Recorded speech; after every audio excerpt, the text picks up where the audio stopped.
Well, welcome to New College. My name is Mike Michelson. It's my privilege to serve as the president of New College of Florida, and it's my special privilege today to welcome you all here for what obviously promises to be a substantive and valuable panel discussion on an issue of pressing local and state, national, indeed international importance.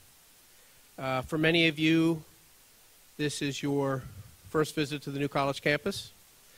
I hope you will come back. And whether you can do it now or in a subsequent visit, I hope you do get over to the Bay Front. This part of campus, I've always felt like we're a little cozy with the airport. I have nothing against the airport, but the other side of campus, on the other side of Tamiami Trail, you feel cozy with Sarasota Bay, and it's a much nicer feeling.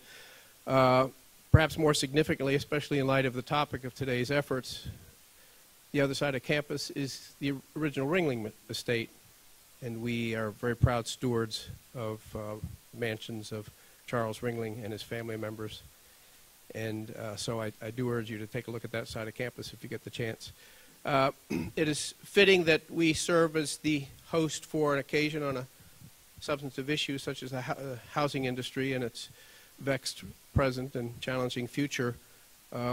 We are proudly and unabashedly and unapologetically a liberal arts college, which of course includes mathematics and the natural sciences. We are proud of the fact that our alumni speak quite clearly about the value of the preparation they received here for going out into a world where increasingly our alumni are in career positions that had not even been invented when they were in college, and we all know that that's only going to accelerate in the years ahead.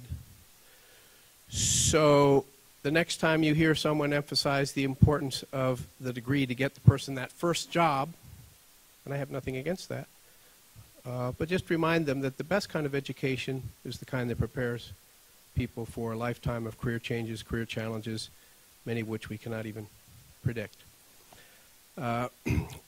Want to thank the folks who've made this possible. New College is co-hosting this with the Global Interdependence Center, with fine leadership provided for that enterprise, and fine generosity as well. The Global Interdependence Center has underwritten the cost of sending a couple of New College students to conferences in such wonderful locations as Stockholm and Paris. One more reason why I wish I was still in college, could be eligible for such a process.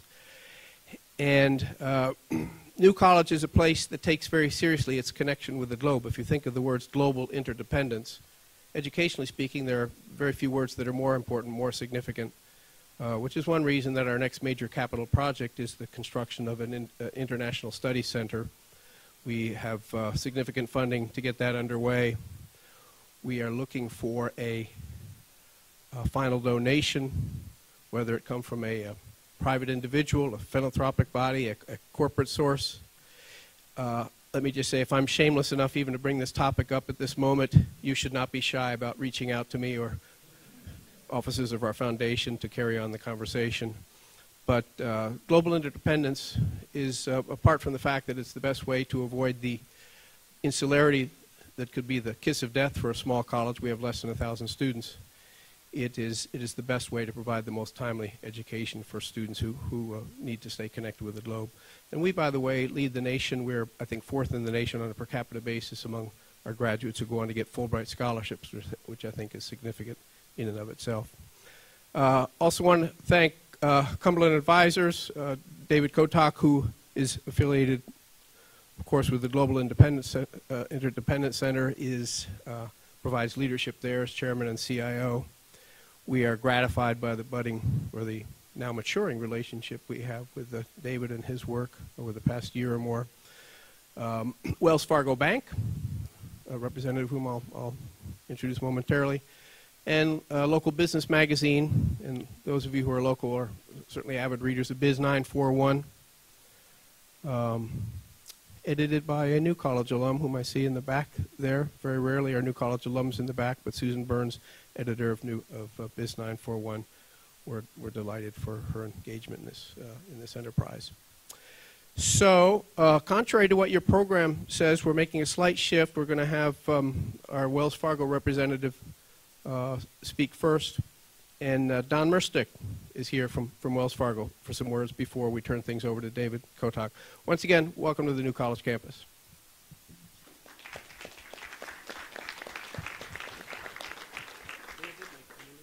Actually, I am Doug Merstick. This is not Doug Merstick, but Leah Flores, our regional president, is here, and I'd like to let her say a few words. Thanks, Doug. Good afternoon, everyone. I'm very happy to be with you this afternoon. I'm Leah Flores, the Community Bank President for what we call our Greater Bay South region, which is Pinellas County, where I've spent the last 15 years with Wells Fargo. So I'm new to Sarasota, excited to be here. Obviously, thank goodness for GPS. However, don't trust how long it tells you it's going to take you to get here. So I'm learning the beautiful Sarasota market. Again, we're very proud to be here today to support this event, really co-presented by New College, and what a beautiful campus this is. I had an opportunity to tour that a little bit too, as I found my way around here. And then, you know, really at Wells Fargo, it's important for us to be out in the community like this, not just in the way that we support with our dollars and financial funding, such as opportunities like this, but also out in the community as we support with financial education at our stores or where we partner with businesses, and then where we provide it in forums like this. So we're excited to be here. Now more than ever, it's important that we support our customer base. We have over 500 team members in the Sarasota, Manatee area. And so that's a large community in itself that we provide financial education to, and where housing is a top priority on their minds as well as on our community's mind. And as the Community Bank President of Wells Fargo, it's really my role to stay well informed with what's important to our community. So we thought it was very important to put this on today. As the #1 residential mortgage lender, we take fair and responsible mortgage lending to heart and helping more families, regardless of their financial background, to attain a home. We're also helping a lot of our small businesses grow. I know that's important to the Sarasota market. As America's #1 small business lender with SBA, we're doing everything we can to say yes, and we are lending out there to small businesses.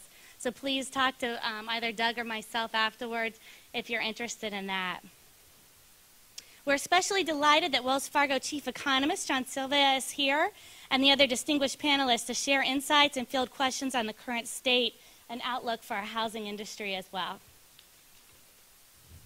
So again, we support and are out in the community here in Sarasota, working with many of the nonprofits that you are familiar with, such as Junior Achievement, the Education Foundation of Sarasota, Florida Studio Theaters, and the Moat Marine Laboratory, just to name a few. Thank you so much for being here this afternoon, and I look forward to meeting each one of you, and thank you for welcoming me to the Sarasota community.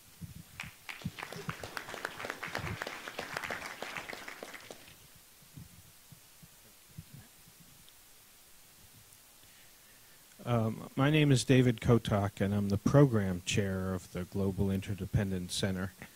And when I'm not active, I have a day job at Cumberland Advisors, which I like to get to every once in a while. I have to just make a few housekeeping announcements. And for those who do not know what the Global Interdependence Center does or is, let me just repeat it very quickly.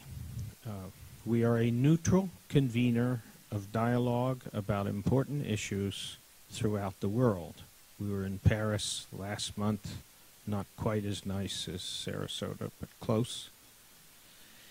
And we will be in Tokyo in December, and we will be in Warsaw and Krakow at the end of May, and we probably go abroad 3 or 4 times a year on important issues, discussions about economic, finance, trade, monetary affairs, and other things like women's rights, the treatment of maternal care and pediatric care and primary care in developing countries, or healthcare issues like bird flu or SARS.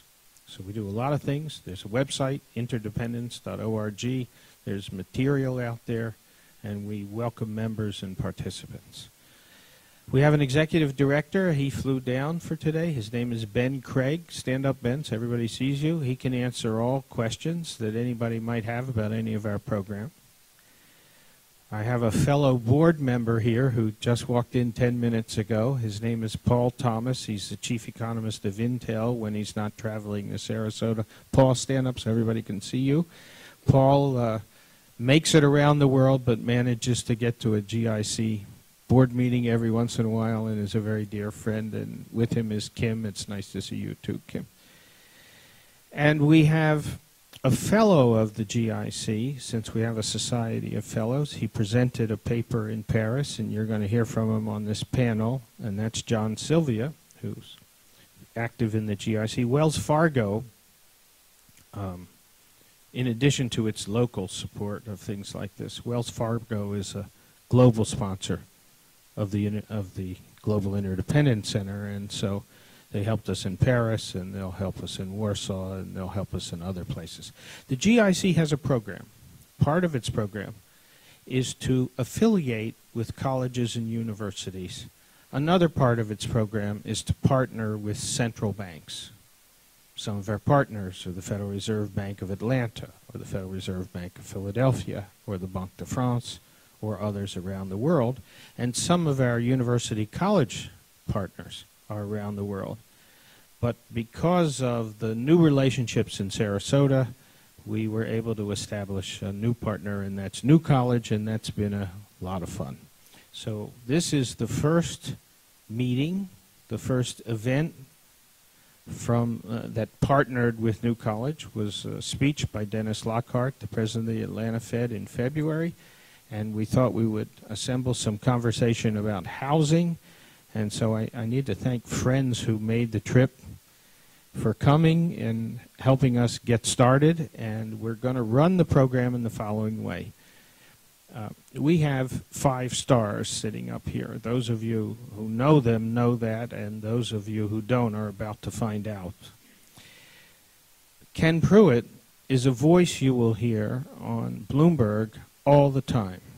And you will hear it because it's a wonderful, melodious voice that I've heard a long time. And Ken was kind enough to fly down and be our moderator. He will introduce the 4 panelists, conduct the sessions, have Q&A, and my only other task is to stop talking and then come back and thank everybody when it's all over. So let me introduce Ken Pruitt, and he can take it from here.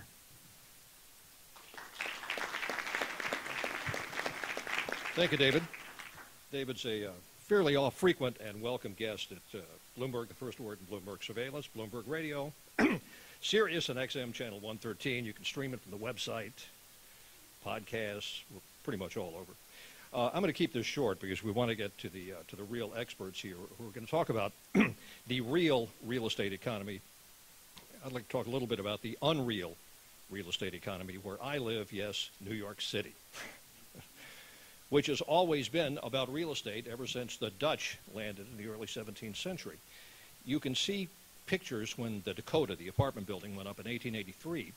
There's nothing around, but you can see streets laid out because in about 1812, the city laid out the grid pattern almost all the way up to the end of the island. And it was always a very popular investment in New York to invest in unimproved building lots just uptown somewhere. Having said that, one of the drivers of real estate in New York is that a large proportion of the population, really and truly deep in their hearts, think that owning property is wrong. I know a guy who inherited a building from his father, a small apartment building, excuse me, 6 or 8 stories, and he was losing money because he had to pay tax, he had to keep maintaining the building, and most of his tenants, all of his tenants, had something called rent control, which pretty much only exists in New York. In other words, they were paying very low rents. He got so desperate, he called his tenants together and said, take it. Here's the building. Take the building. It's yours. It's free. They wouldn't take it. That's one of the drivers of New York City real estate. Another is this strange thing called a cooperative apartment building. And I've tried to find out how this got started, and nobody can answer the question. It seems intuitive. If you have units and you want to sell them to people, you sell them the units. But that's not the way it works in a co-op. The building is a corporation. You get shares in the corporation represented by your apartment. This has a lot of implications in a place like New York. One is that there's something called a co-op board, which can either turn you down if you want to buy the apartment, and this is a constant complaint in New York that I have more money than they do. They wouldn't let me buy the apartment. This, in a way, works to the advantage in New York because it means that we didn't take the housing hit that a lot of the rest of the country did because standards are so high. Some of these buildings are all cash. But this can also mean if you want to sell your co-op, you can't sell it. There's a famous story that may or may not be apocryphal that one prospective buyer was turned down at a Park Avenue building because she had a three-legged dog, and they thought that's not the image we want here for a building. And you can't do anything about it. They don't have to give a reason. They can turn you down for race, gender, ethnicity, country of origin, anything they want to. And you can't do anything about it. Lawsuits have been filed. This is a long time ago, but it still works this way. I tried to do a story for CBS News about how on a national basis you can find median household income, you can find median home price, factor in whatever mortgage rate you want, and you can find out if you can sell a house or not. You know, maybe 20% are priced out, 80% are priced out. So I tried to do this for New York, and I called the Board of Realtors.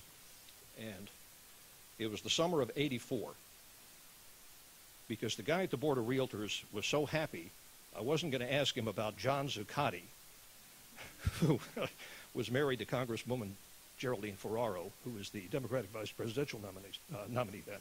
He was so happy I wasn't going to ask about her husband, who was a lawyer involved in real estate.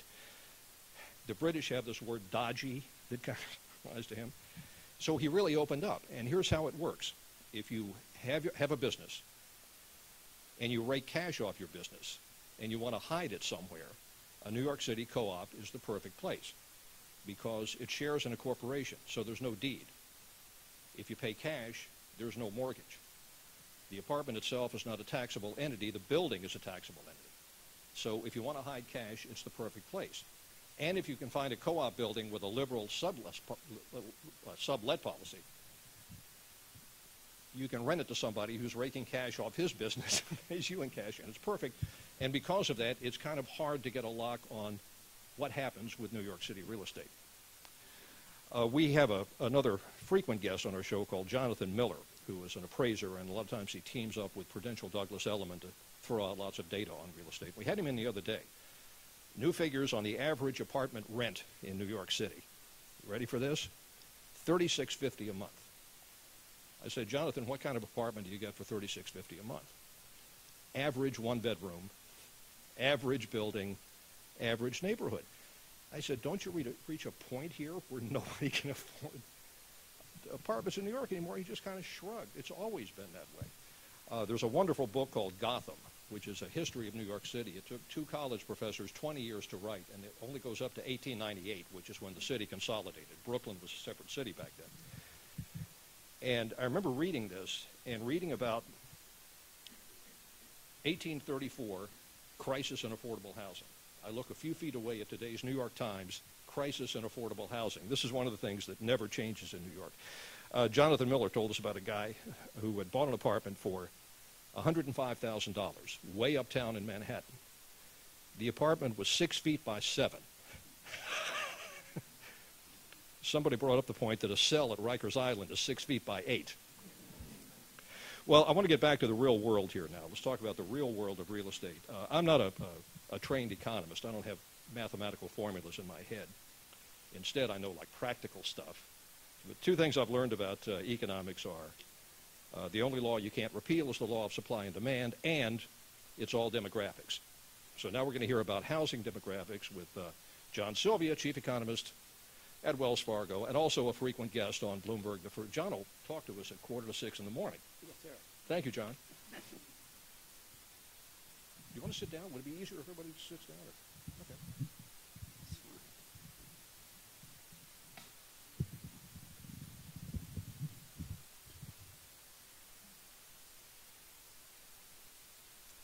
So when David Burson was putting together this panel, he asked me to talk a little bit about demographics. Many of you in this room are baby boomers, and you know the impact that demographics had in the post-World War II period and really changing the face of America. And certainly the school systems, the colleges as we went through, housing, et cetera, et cetera. So the focus here is not so much on short-run policy, not so much on what happened to prices over the last year or two, but what are those long waves that move through the economy that are based upon demographics and how they may impact the underlying flow of the economy over time, and maybe change our perceptions about where this economy is going long term. So we always look a little bit about growth and interest rates, all those fundamentals that we care about a lot. Here's a little bit about our expectations for the future, and you can see here we're still cautious on housing at Wells Fargo. We still think that we're going through a long period of correction with respect to the housing market, and you'll see here what we mean about why demographics is influencing that. Again, for those of you that are interested, this entire presentation is public information. So you don't need to scramble or try to write down notes or anything, because I know some of you are taking notes or something. You can get it, take it home with you, use it in the best way you can feel possible, and go from there. But it is all public information. There are no secrets here. And here's our economic growth projection. So about 2.5% growth is basically our outline for growth going forward. And again, as a background, we're looking at the consumer price index around 3% in the United States. So those are some of those economic fundamentals that seem to be moving this economy forward outside of the housing market. So this is the framework. We're still setting up a framework for looking at, as the next few speakers will do, the housing market in particular, especially in the short run. But here's your U.S. population growth, and you'll notice here population growth is slowing down. And some of you have heard these stories and read these articles. Population growth is slowing down in the United States. Labor force growth is slowing down in the United States. That all has interesting implications for the long-run pace of economic growth. Those of you who are familiar with some of the estimates of what our potential growth rate is in the United States, note that over the years we've sort of ratcheted down that number from 3.5 to 3.25 to 3. Now a lot of people are talking about 2.5 to 2.75. That basically, defines what a society can or cannot afford on average. So population growth slowing down is a very important factor determining labor force growth. And again, some of you are pretty familiar, I think, with some of the demographics of the aging baby boom. So here's your Florida population growth. And once again, you have this sense that you really have shifted here in terms of population growth in Florida. There was a period of time when it was fairly rapid, and the early baby boomers started to pre-buy, and the move was here, but we've downshifted quite a bit. Now, over time, of course, we'll catch up a little bit, but you can see how that population growth really sets a tone with respect to the fundamental long-run demand on what's going on overall in the U.S. economy. Now, this is a significant shift. This is the employment population ratio. And this is a new ballgame. There's no doubt about it. You can see here that the percentage of the population that's actually employed has downshifted fairly significantly. You've gone from about 63 to about 60 at this point, 59. And what this means is there are two different issues here. One, there are a lot less people working in the total population as a share of the population, which means, once again, your potential growth rate in the United States has downshifted. Second of all, if you start to invert this number, you immediately start to think that the dependency, the percentage of the population that depends upon those working, has really jumped. And once again, that sets up interesting problems with respect to entitlements and Medicare. Again, kind of a sense about our society can only afford to do so much. And if we're doing a lot in one area, we're going to do less in somewhere else. So you can kind of sense about the implications of housing going forward long term. So here's your unemployment rate beginning here. Is something David Burson and I have talked about. This is kind of an interesting challenge to American society, because what you're seeing here is the unemployment rate for a lot of young people. And these are the young people that are supposedly saving to buy a house in the future, or maybe buying a condominium. This is that younger generation with a much higher unemployment rate than everyone had expected, even this far into an economic recovery. We're still seeing the participation rate for younger people being far below average in terms of where they are in the labor force, and we're also seeing a much higher unemployment rate. That tells you that the new buyer, the first-time buyer, is either going to be 3 to 5 years late to the party, or at least is not in the party at all right now. So again, it kind of gives you a different feel for where the first-time buyer goes. Here's new student loans. Some of you have read some of the articles recently about the delinquency rates on student loans, again, being sky high. You know, once again, this is a change in attitude. It's also a change in economic reality. We mentioned earlier with respect to some of the stories about students graduating from college, huge amount of student loans, but no competitive skills in the marketplace. And so a lot of these students just don't fit in, and the delinquencies and the defaults on student loans are quite high.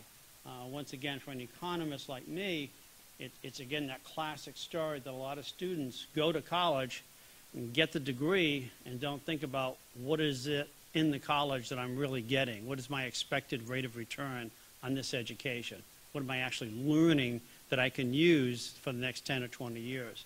But here you can see, again, in terms of new student loans here, increasing student loan debt. Well, again, you only got so much in the budget.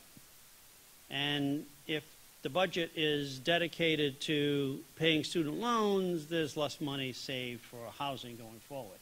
So again, you can see that, how so much of this intertwines and really sets a tone for that underlying business cycle in housing that we'll talk about shortly. Here's household formation. Again, this surprises a lot of people. It's not just been the last 2 or 3 years. When you read some of your articles in the newspapers, you kind of get the sense that, well, all the young people are uncertain, they're going to stay home, live with the parents. Not any of my 3 kids are staying home living with me, I guarantee you that. So, we kicked them all out and they're gone. But you notice the interesting thing here is this household formation issue has been going on for quite some time. It's not just the last 2 or 3 years. Household formations in the United States have slowed down over time. So again, it's that underlying push behind the whole housing cycle that we have to look at in terms of demographics. And so again, another demographic issue, and you can see why David Burson asked me to speak about this issue, because once you go through all this demographics, you kind of get a sense about what is possible, what is doable, what is not doable. And here again, many of you have seen this, but since 1980, the average size of a home in the United States has gone up pretty steadily, from about 1,600 square feet to, again, basically 2,200 square feet. I, for one, for example, lived a long time in the early 1980s through 1999 in a town called Naperville, Illinois. It's a suburb of Chicago. Well, if you're ever in Naperville in 1981, 1982, it was basically 3 bedrooms, 1.5 baths, 1-car garage. By the time I left Naperville in 1999, it was 5,000 square foot homes, with 16 rooms and 4 baths and 3-car garages. Again, you saw that a lot in the ex-urban areas in America.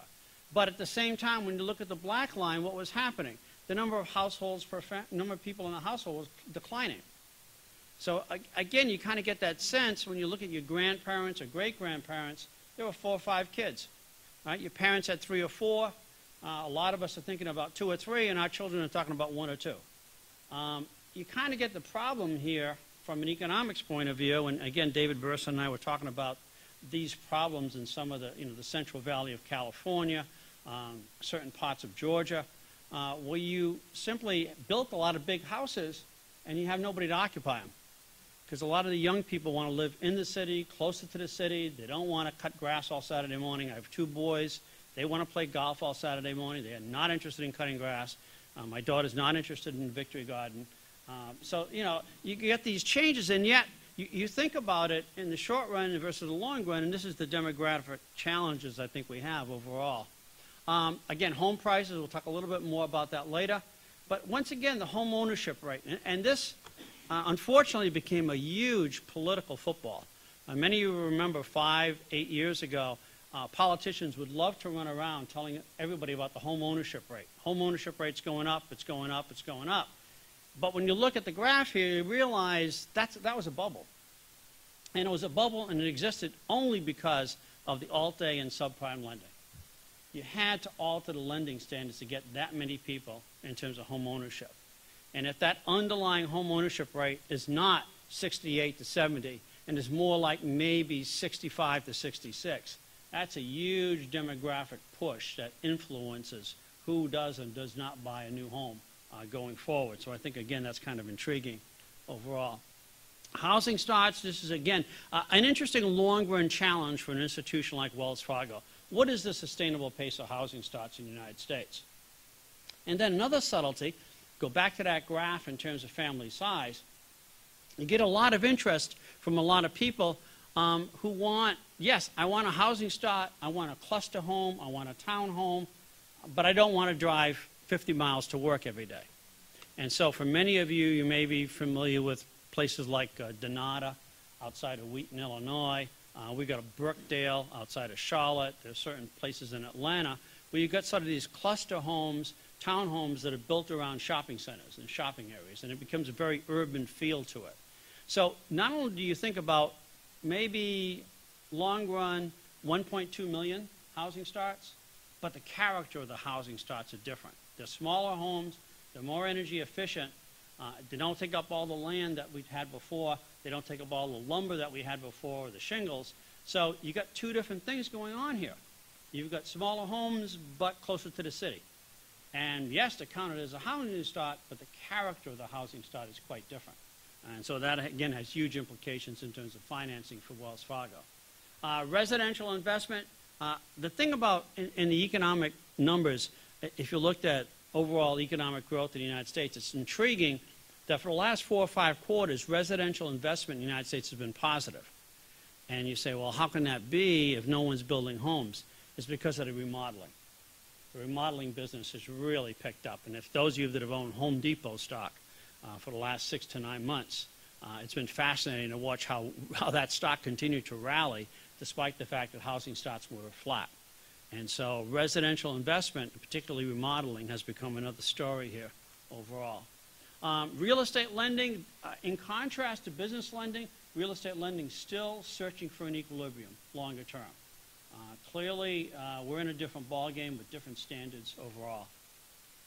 And then, with respect to real estate loans by bank type, again, you get the large, the small, and the foreign banks, but it seems that small bank lending has picked up a little bit, large bank lending sort of sideways. And then some challenges to the outlook.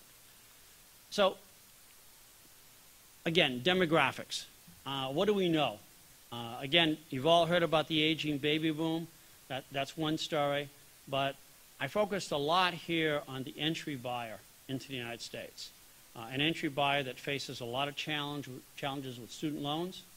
An entry buyer facing a lot of challenge with respect to getting that first job at an income or a salary or whatever that they would have expected to get. You've got an entry buyer thinking about a smaller family, not so much big houses, smaller houses, closer to the city. The demographics, again, are very different in terms of population growth, labor force growth, and therefore employment growth. It's a different ballgame. It really is. Oftentimes in economics, one of our great challenges is figuring out where are the long-run trends versus the short-run business cycle.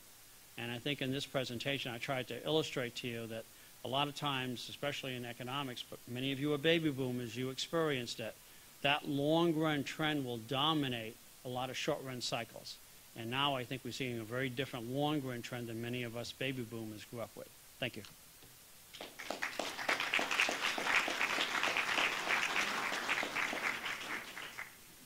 Thank you, John. As I mentioned, John's a frequent guest on Bloomberg Surveillance and Bloomberg the First Word. Just so we're clear on this, John, when the chief economist at Wells Fargo Corporation says, we are cautious on housing at Wells Fargo, that means you don't get the loan. That's right. Okay, so I'd be clear on that. One other note, will the owner will the owner of a green 4-door Jeep Wrangler please go to the lobby? More on real estate now. Our next speaker is David Crow, who's going to talk about supply and demand, which is what pretty much real estate and the economy is all about. David Crow is the chief economist and senior VP at the National Association of Home Builders.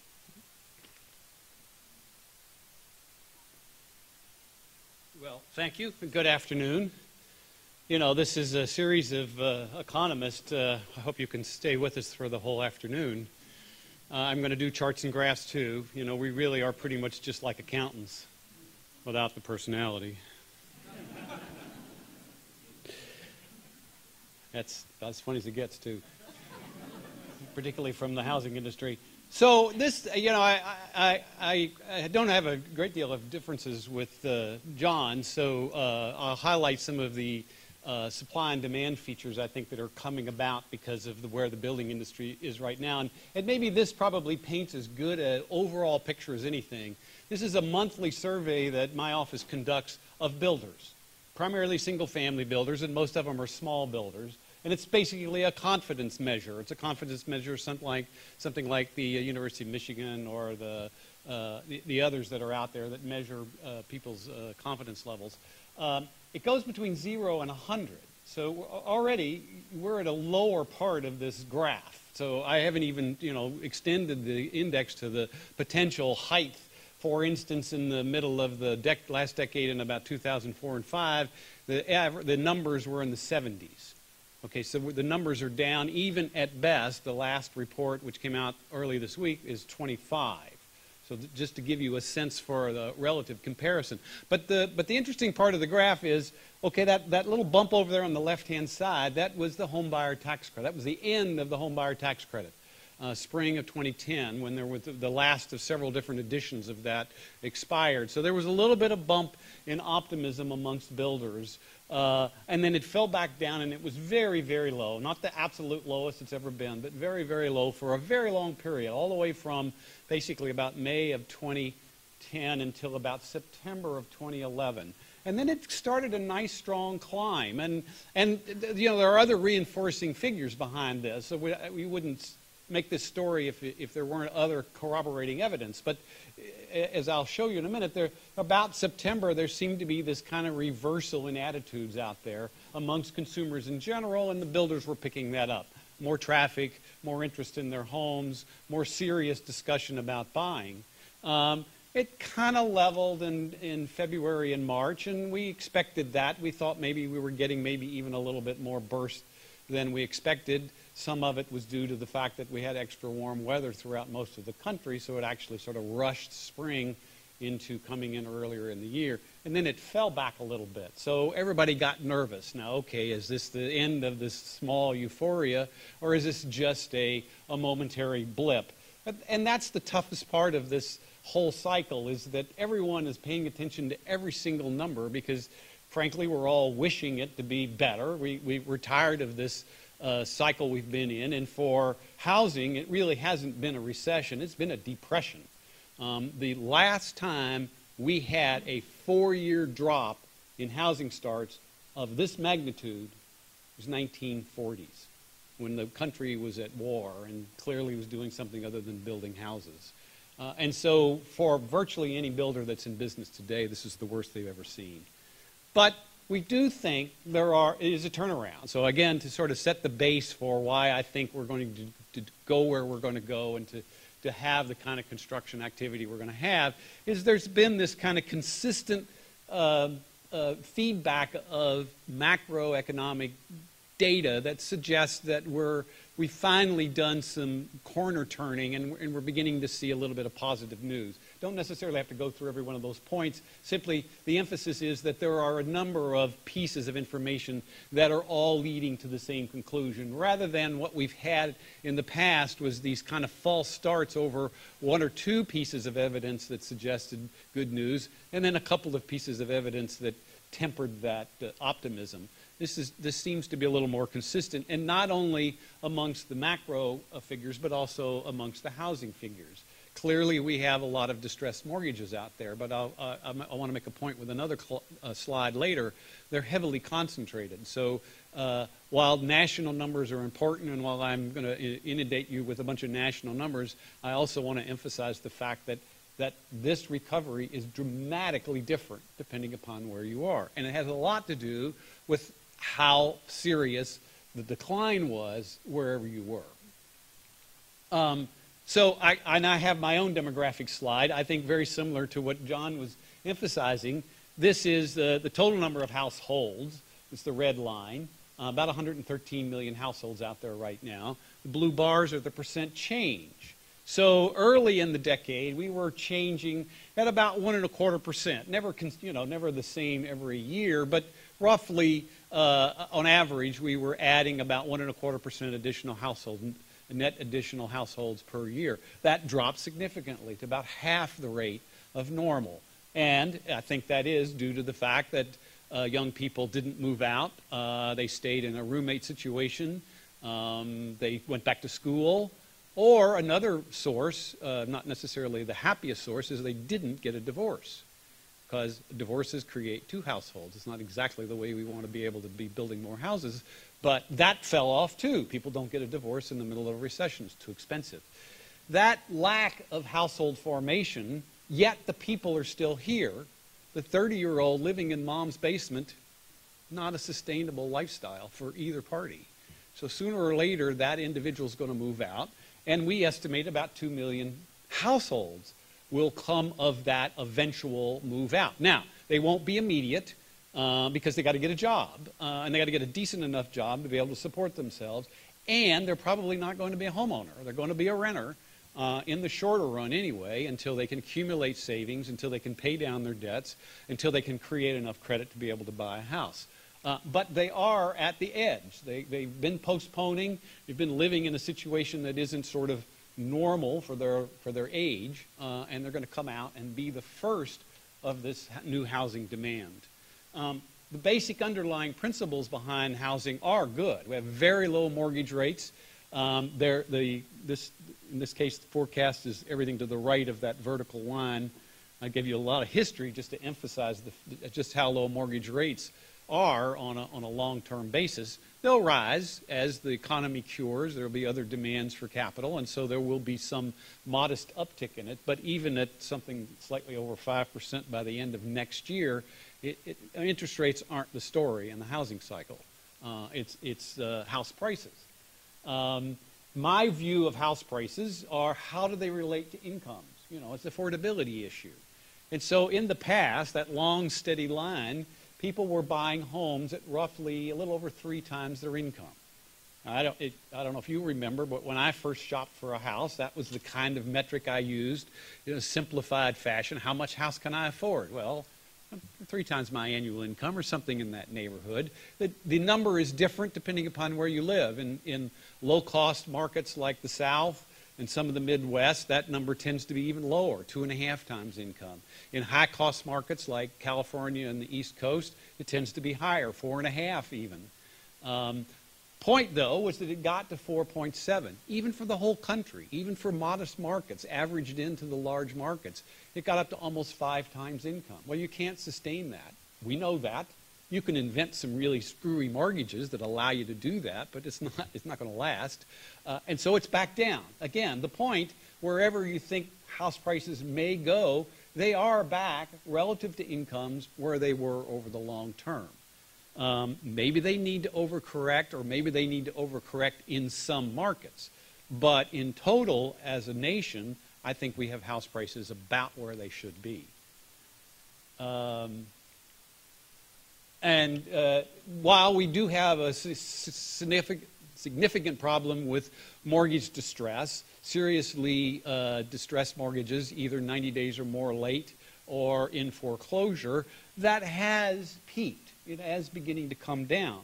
But more importantly, and I realize you may not be able to read the bottom of that graph, it's drastically different across the country. What this graph is by state, the year's worth or month's worth of inventory in serious delinquent status compared to an annual year's worth of sales.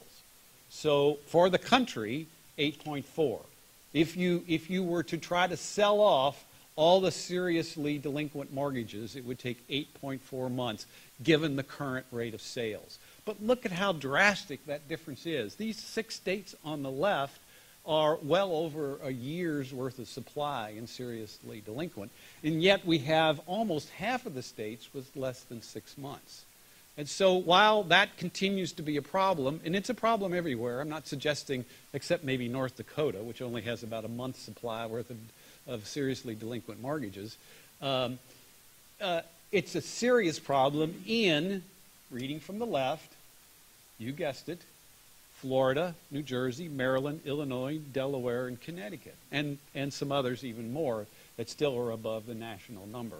But I can't emphasize enough that while everyone keeps talking about the shadow inventory and the buildup in other existing home inventories, yeah, worry about it.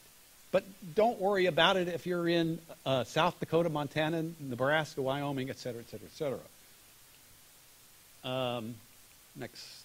So to re-emphasize that, let's look at 3 real serious indicators of housing conditions. The first is employment. All those diagrams there are metropolitan areas. There's roughly 360 metropolitan areas in the country as defined by the federal government.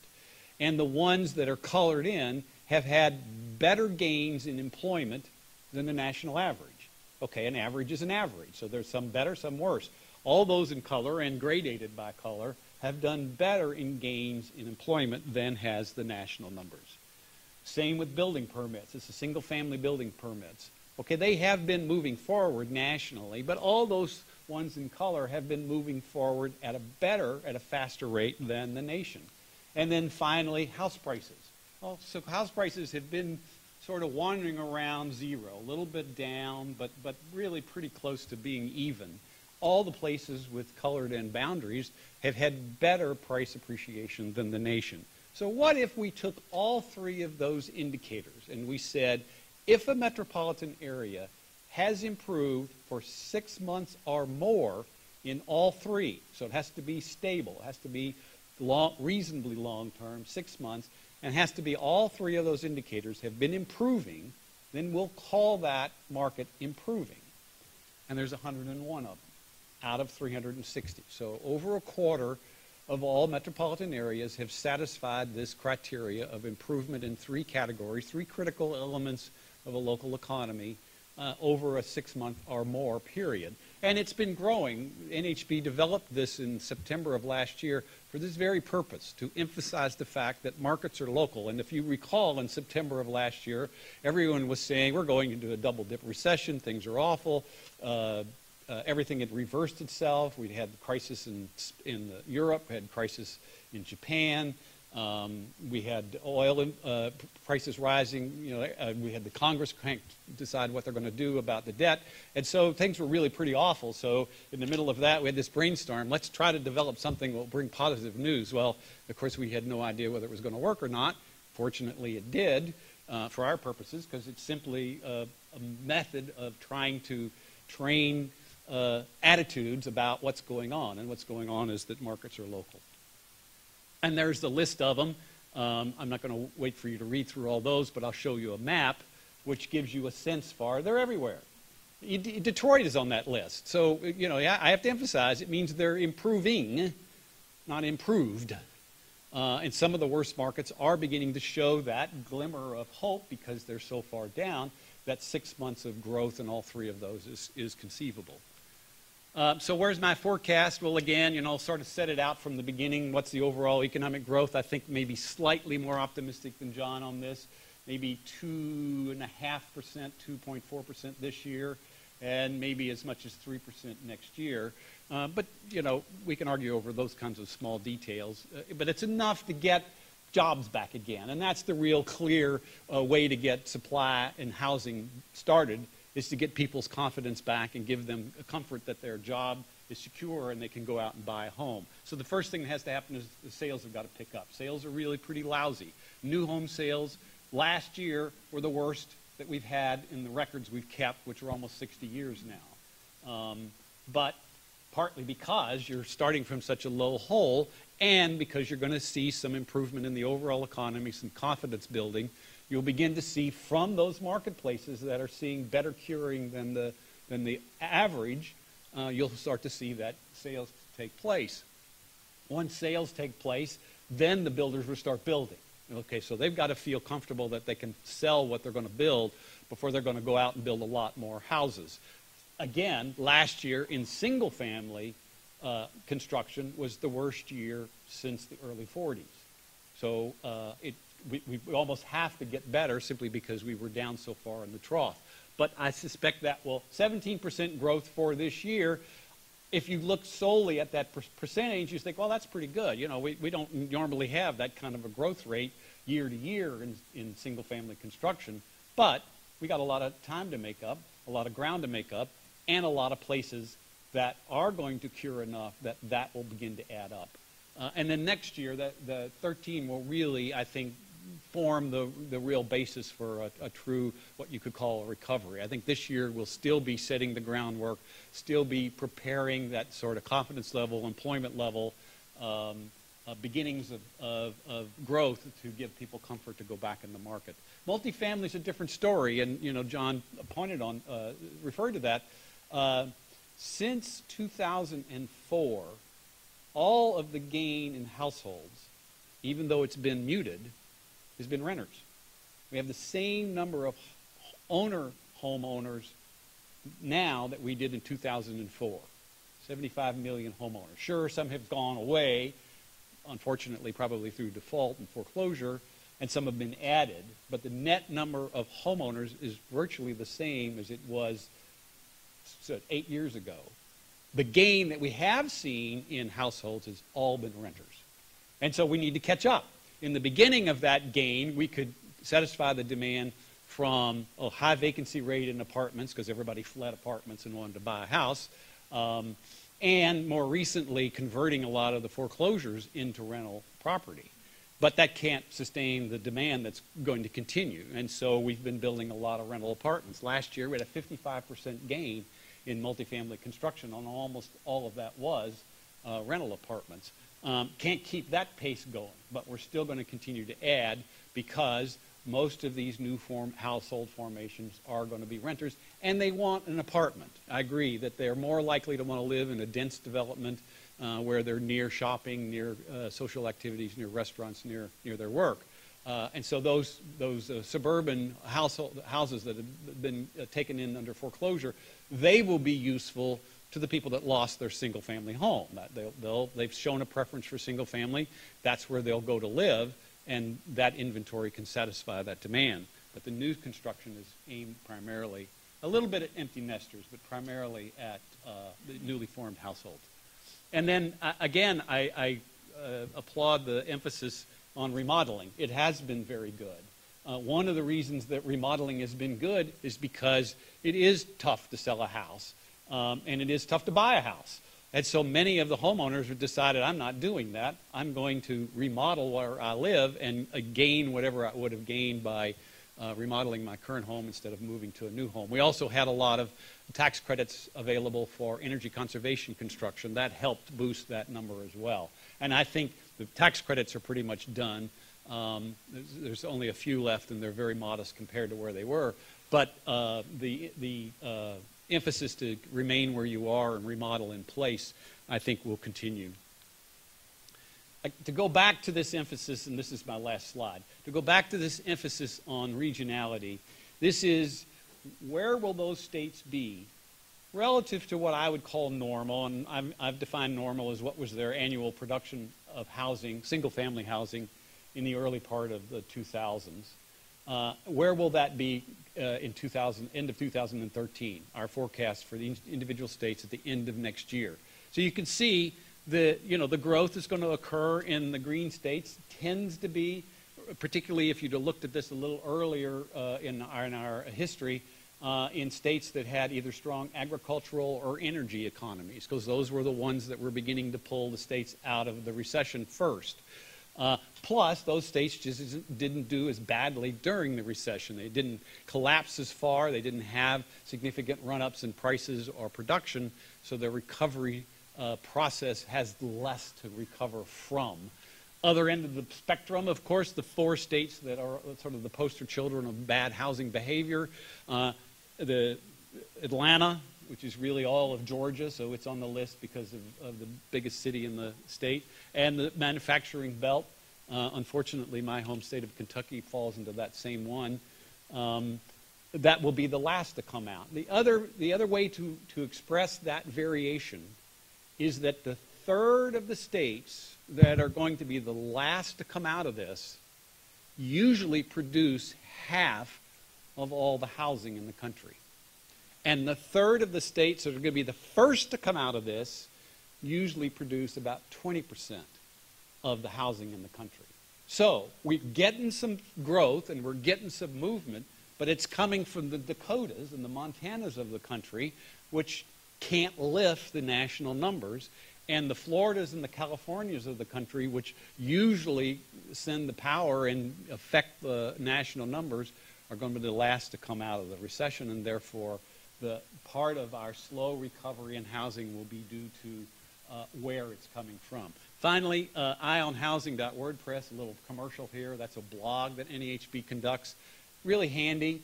3-4 times a week we pontificate on what we think is happening in the housing market and how we interpret the current data, a graph or two, maybe some 2 or 3 paragraphs, easily digestible. Welcome to consume it. Thank you very much.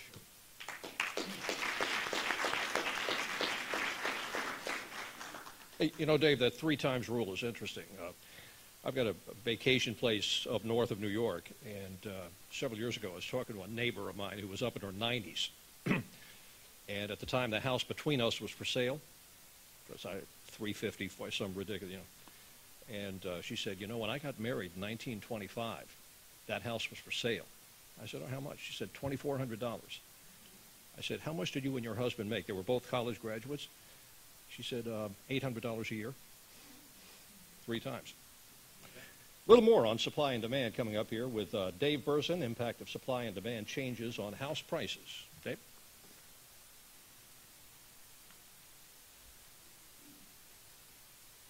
Ken, thank you. Audience participation. What determines the price of anything? Oh, you're not in the audience. Don't give it away. Supply and demand. Okay. So, She didn't learn that in journalism school, by the way. I'm going to talk more explicitly about house prices, but in order to talk about house prices and where they're going, we really have to talk about supply and demand factors, some of which we've seen before, but some of which are somewhat new. There we go. Housing demand factor. We'll start with demand first. When we talk about housing demand, housing economists typically look at several factors. In the short run, the most important one is the job market. People won't buy unless they're confident about their job and income earning prospects. Non-farm payroll employment, what's happening to the job market. You can see the gray areas, the recession, the little recession of 2001, and then the Great Recession, 2008 and 2009. And the modest job growth we've had since then, but at least it's job growth. And even though last month it was slower, we're seeing numbers that are now averaging around 200,000 per month. It probably ought to be 300,000 or a little bit more. So we're not seeing a strong job recovery, but we're seeing a modest job recovery. It is modestly positive for housing demand, but not greatly so. In the long run, John talked about this, it's demographics that basically determine housing demand. Now, there are a number of measures of households. The best one is the annual number the Census Bureau comes out. It's a March number. So we have a 2011 number. We had 1.2 million households, which is getting back toward historical averages.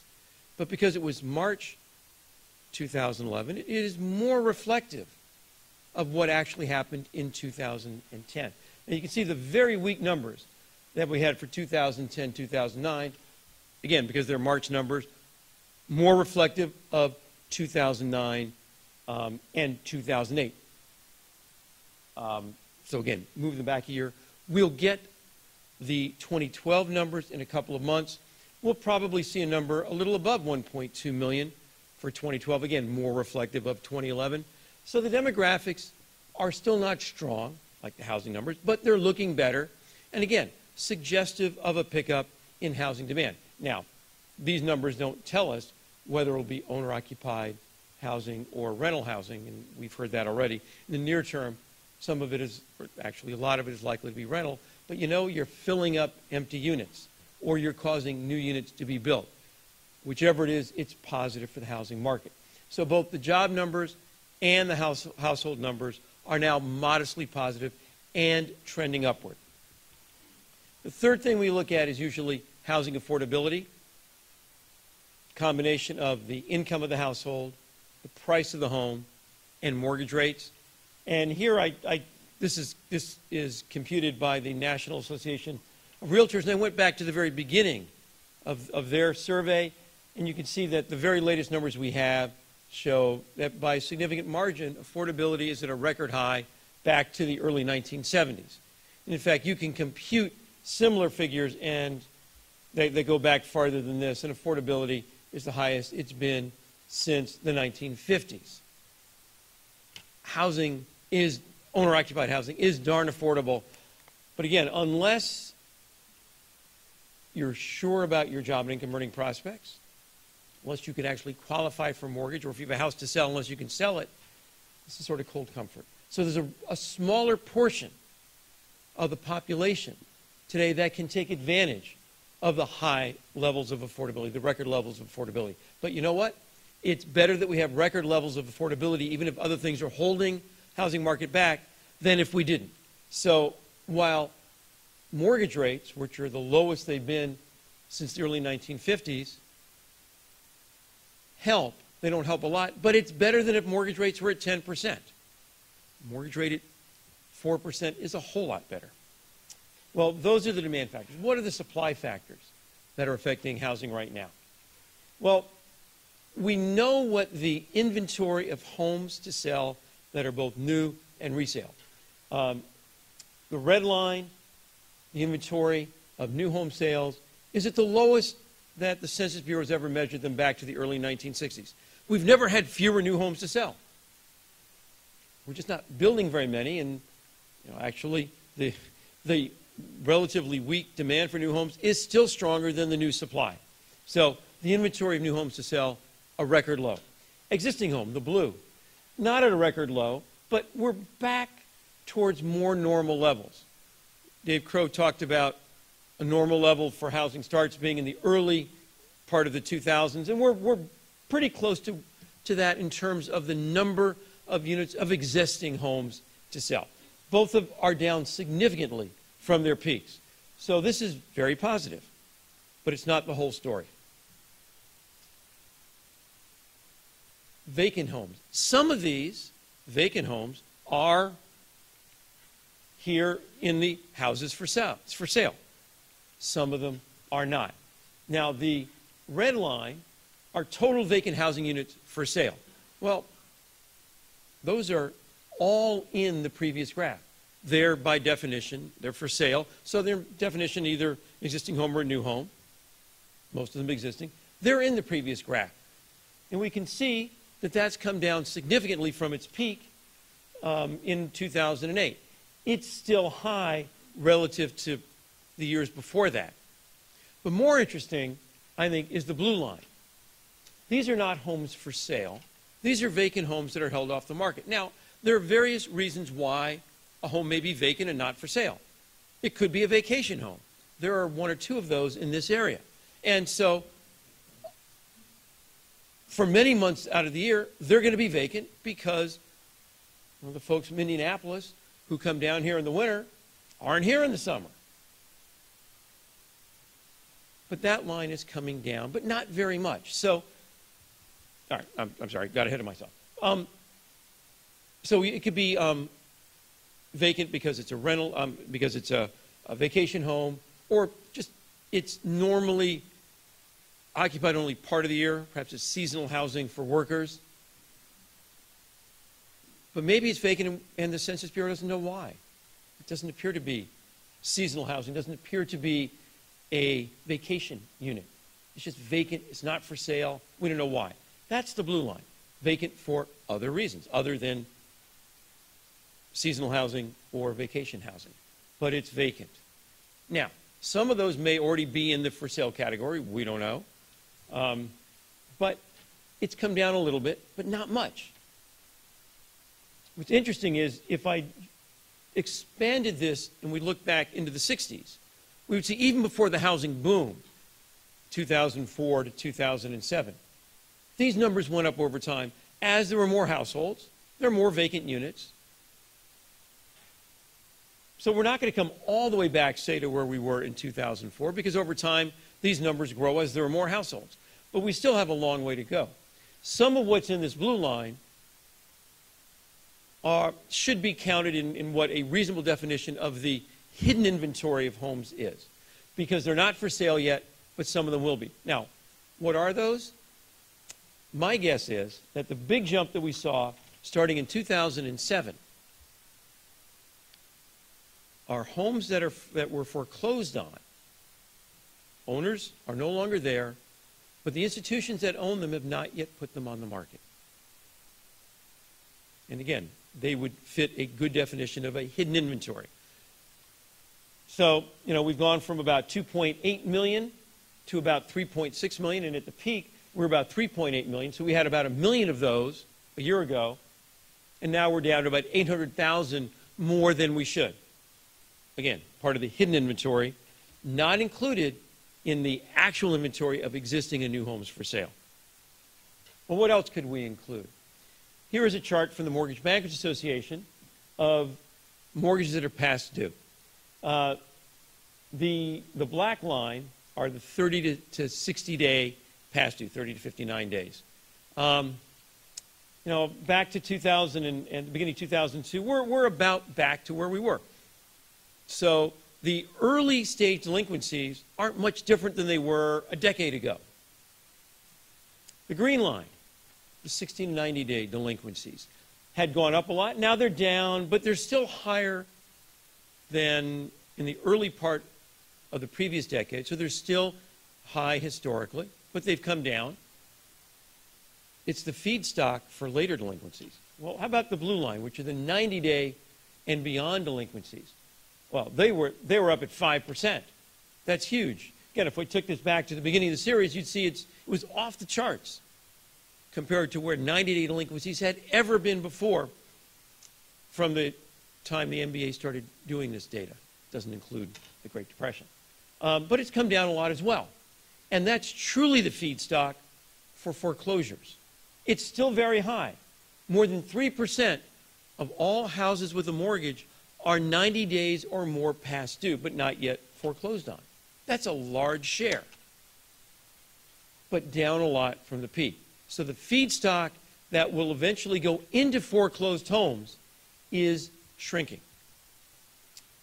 The red line, foreclosures. And this is the foreclosure inventory, not new foreclosures. And I did not do new foreclosures because many institutions have not pushed homes or did not push homes into foreclosure because of concerns about the robo-signing and things like that. So we just look at the homes in foreclosure. And one way to look at serious delinquencies is to add the blue and red lines together to get what people in the mortgage business would call serious delinquency rates.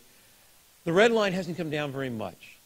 The inventory of foreclosed homes is still very high. Now, some of those are in each of the previous two graphs. Some of them are in the, well, let's go back. Some of them are in the vacant units held off the market. Some of them are in the measured inventory of homes for sale. But we don't know what share. We don't know how many of those are in those previous two. So some portion of that roughly 4.5% of houses with a mortgage that are in foreclosure aren't picked up by our other measures of housing supply. Now, the great fear is that if there's a large, if it's a large number, that lenders, servicers will put all those homes on the market at once, greatly increasing the supply of homes for sale. And as we know, if the supply increases relative to demand, what happens to prices? You can't answer. They go down. So the great fear is that if the servicers put a lot of these foreclosed properties on the market at one time, it will push prices down further. That could happen. More likely, though, because there have been a lot of these homes for a while, and even before the concerns with robo-signing, there were a lot of them. lenders didn't flood them. It may seem in certain areas they did. I know there are a lot of foreclosed properties here. But there are a lot more that have not yet been put on the market. And lenders did not put all their foreclosed properties on the market at once because all the houses that they currently have on the market would drop even more in value. So could they do it? Yes. Might it be a mistake if they did that? Yes. Are they likely to do it? Probably not, but you can't say they won't. So this is the chart that is most pessimistic in terms of the potential for additional house price declines if lenders decide, if servicers decide to take these foreclosed properties and put them all on the market for sale at one time. Again, I think it's probably not going to happen, but it could. All right, supply, demand, prices. The red line is the 1 month appreciation rate of houses in the U.S. At an annual rate. So what would happen if it continued for 12 months? And you can see it's highly seasonal, highly cyclical. It goes up and down a lot. So we look at the blue line, which is the value of homes compared to where they were a year ago. It's a trend measure, and it's a lot easier to look at. And what does it show us? It shows that back in 08 and 09, on average, prices in the U.S. were almost 20% below where they were a year earlier. They're still below where they were a year earlier, but now they're down only about 3 to 4% from where they were a year earlier into the beginning of this year, but still down on a national average basis. But you can see that from, and where it popped above zero was the first home buyer tax credit. So if you took that out, we've basically been flat with prices down about 3 to 4% from a year earlier for a couple of years. And that's with all the supply and demand factors that I talked about before. But this includes all of the distressed properties, all of the homes that are foreclosed on, all the short sales, all of them.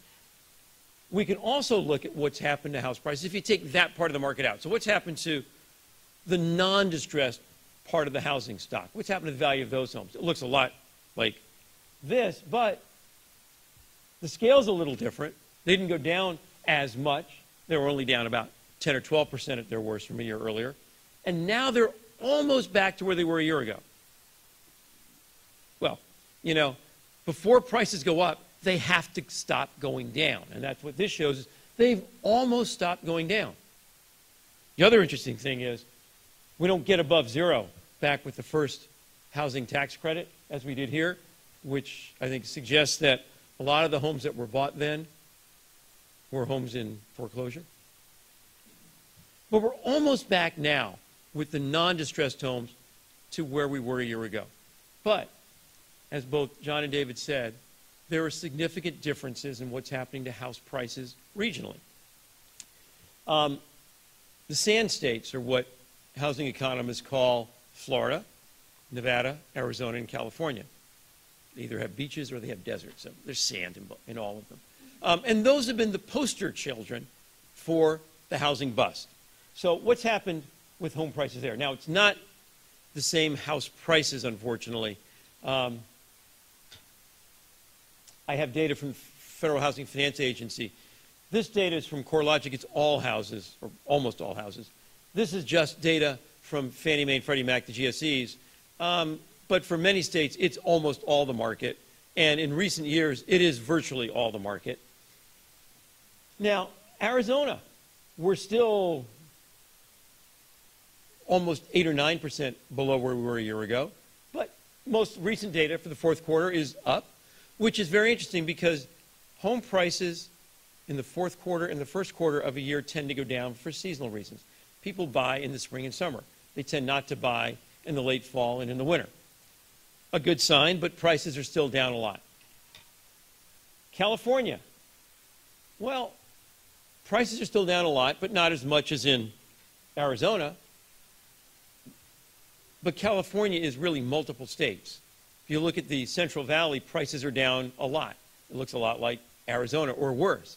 But if you look at areas where Paul and I are, closer to the coast in San Francisco, prices are up compared to a year ago. And even in LA, prices aren't down much compared to a year earlier.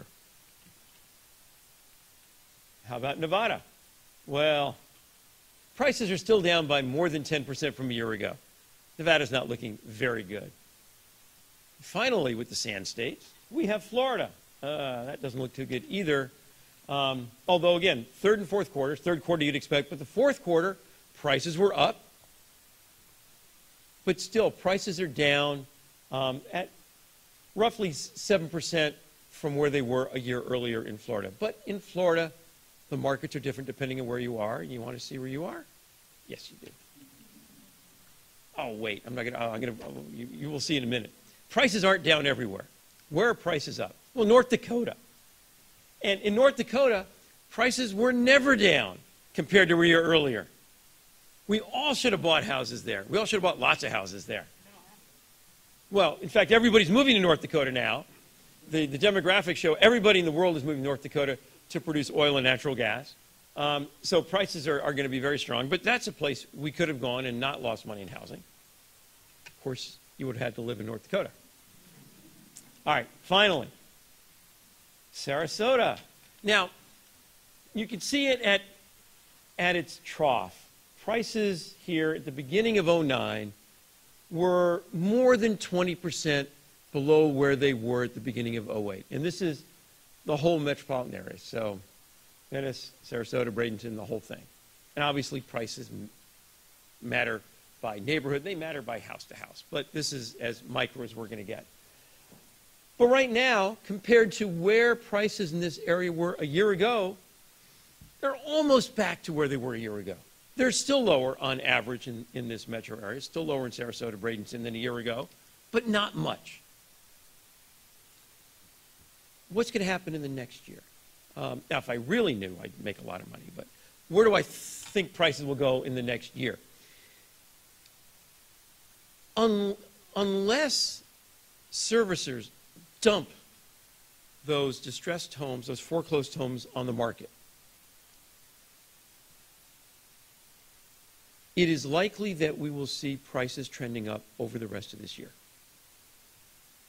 Seasonal factors, of course, are in our favor, but let's look beyond seasonal factors.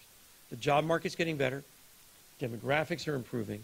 Affordability remains incredibly high. Mortgage rates, 30-year fixed rate mortgage for a highly creditworthy individual, still under 4%. All those things are positive. The supply numbers are looking better, again, unless those distressed homes are dumped on the market. If that happens, we could get another year or two of price decline. But if that doesn't happen, if they come on to the market, as they ultimately will, because servicers aren't going to hold these foreclosed homes forever, but if they come on in a more measured way, as they have over the last several years, so it's not a change in behavior, it's the same behavior, then it is likely that in many parts of the country, the bottom in home prices has already been seen. And if we look here, a year from now, it is likely that prices in Sarasota will be slightly above where they are today. That's probably the best possible news I could give you. So that's it for me right now. Thank you.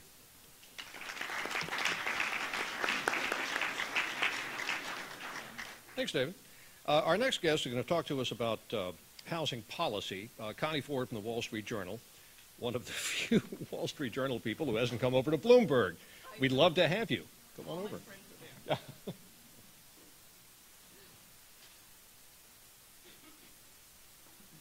Okay, hello everyone. I was asked to talk about housing policy and how we cover it in the media. I didn't bring any charts and graphs. I did bring a presentation, but it's just lists, which are just what I'm clapping, just lists, so they're a lot easier to follow. But first, let me just give you a backdrop. When we used to talk about housing policy at the Wall Street Journal and covering it, it was so simple. We covered Fannie Mae. And whatever they did essentially amounted to housing policy. If Fannie Mae said this is the way a mortgage should look, that's the way a mortgage should look, because they were the big buyer of mortgages and they would only buy from the banks if it looked a certain way and was structured a certain way. I remember the day about 10 or 12 years ago, or about 10 years ago, when my reporter came to me and said, guess what? Fannie Mae has just decided that it's okay for banks to use more mortgage brokers, and they will buy loans that mortgage brokers originate on behalf of the banks. And we thought, wow, that's really interesting because, you know, mortgage brokers don't really have a great reputation. Yes, there are some very, very good and decent mortgage brokers out there, but there are quite a few who are not so great. So why are they doing that? And he said, well, you know, the bank branches aren't everywhere, and Fannie Mae wants the banks to go sort of everywhere, and this is one good way to do that. So we thought, okay, so there you go. The banks then said, sure, let's use more brokers. I mean, that's just one example, but there are lots and lots of different ways that Fannie Mae sort of determined the market. During the height of the boom, they started to lose their grip a little bit. As most of you know, a lot of Wall Street firms came in the market, subprime firms came in the market. Anyway, today, you know, then of course we have the disaster, the twin crisis, the mortgage crisis, the housing crisis. Now, covering housing policy has become extraordinarily complicated. There's a long list of government organizations that are now involved in housing policy that we have to cover on a daily basis, which makes our job just exceedingly difficult. You've got the Federal Reserve. As you all know, the Federal Reserve has been buying a lot of mortgage bonds, mortgage securities, rather. One of their reasons is to keep mortgage rates low, hoping that more people would buy and homes would remain affordable, and hopefully we would get out of this housing slump. You've got the Treasury Department that's out there trying to figure out what should replace Fannie Mae and Freddie Mac. Should we have a totally private system? Should we have a partially private system? What should they look like? What should happen? So we've got that going on. I mean, Geithner, every couple of weeks, there's a rumor that, oh, this week they're going to finally tell us what their view of the market should be. We've got the White House desperately trying to reduce foreclosures, desperately trying to get people out of their bad mortgages into new mortgages, into refi. They've had, 3 iterations now of different kinds of refi programs, hoping that the banks would go along. They're coming along sort of reluctantly, so the programs haven't worked quite as well. You've got Congress thinking about changes in tax policy and new standards for mortgages. And right now, we're all sitting on pins and needles, really, waiting for the new Consumer Finance Protection Bureau. You've probably heard about that. That's the new government agency that is supposed to help protect consumers from the kinds of abuses on credit cards and mortgages that have happened in the past. Well, what we're hearing is that their first big act is going to be new standards for mortgages. I'll talk a little bit more about that later. So we're all waiting for that.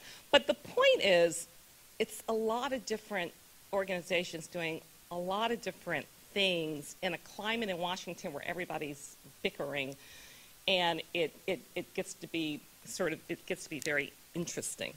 So then you have us in the media, and we're trying to cover all of this. We're trying to cover the rumors. We're trying to separate fact from fiction. We're trying to determine what proposals really are going to have a good chance of making it. Because just because somebody in Congress steps up and says, oh, this is the way things should be, doesn't necessarily mean it's going to go anywhere.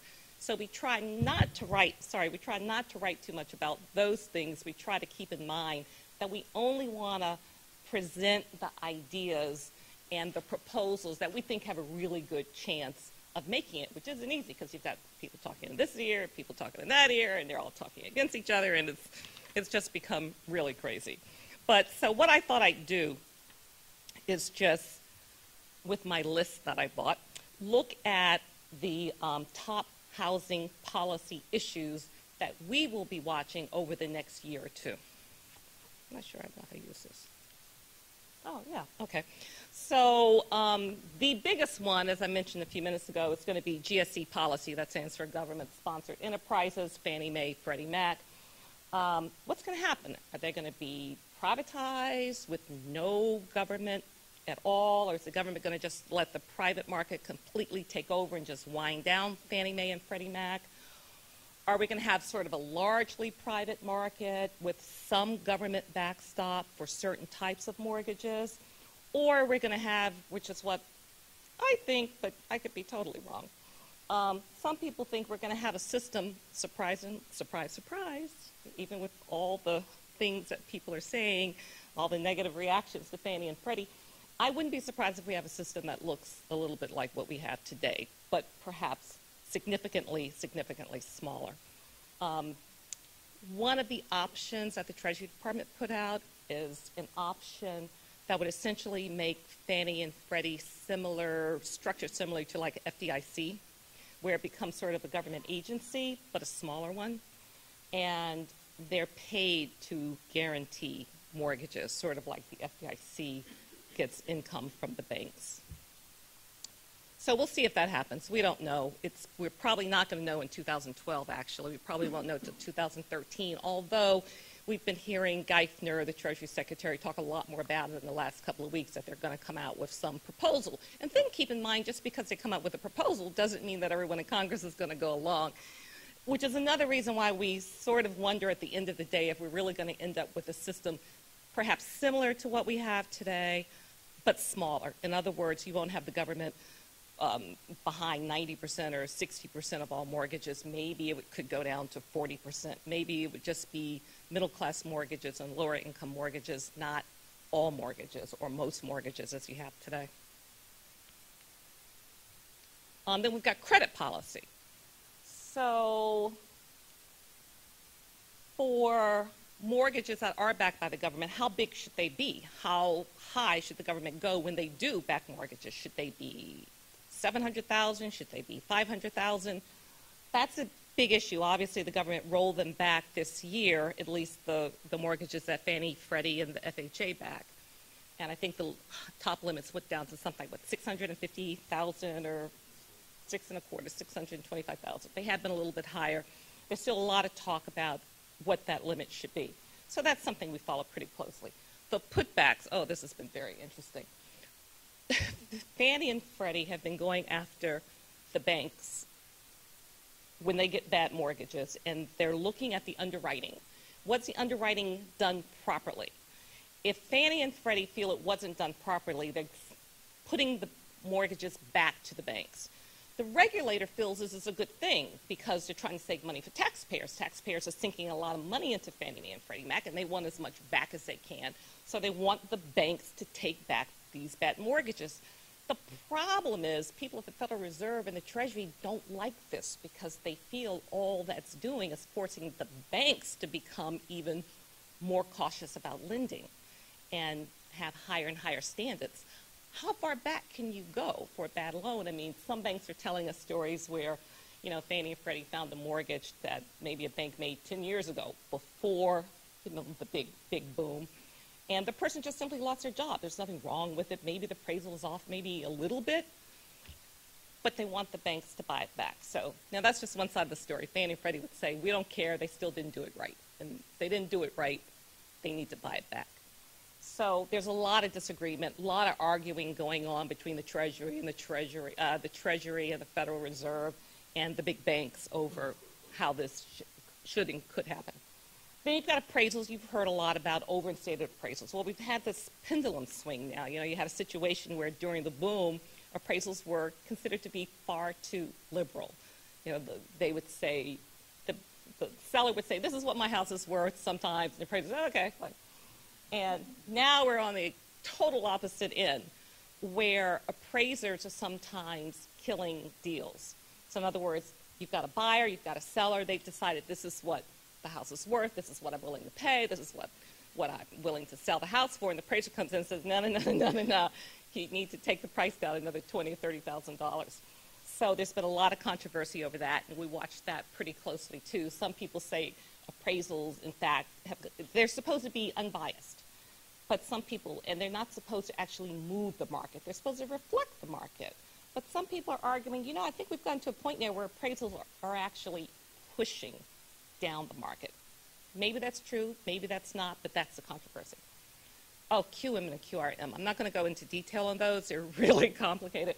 But QM stands for Qualified Mortgage, and that's one of the things that the new Consumer Finance Bureau is working on that we're all waiting to see the results of. From what we hear, it's banks are sort of afraid of it because it's The standards are going to be so much tighter than what we even have today, according to some of the banks, that they're really worried about how many people would actually qualify. And then you've got QRM, Qualified Residential Mortgage. They're not the same.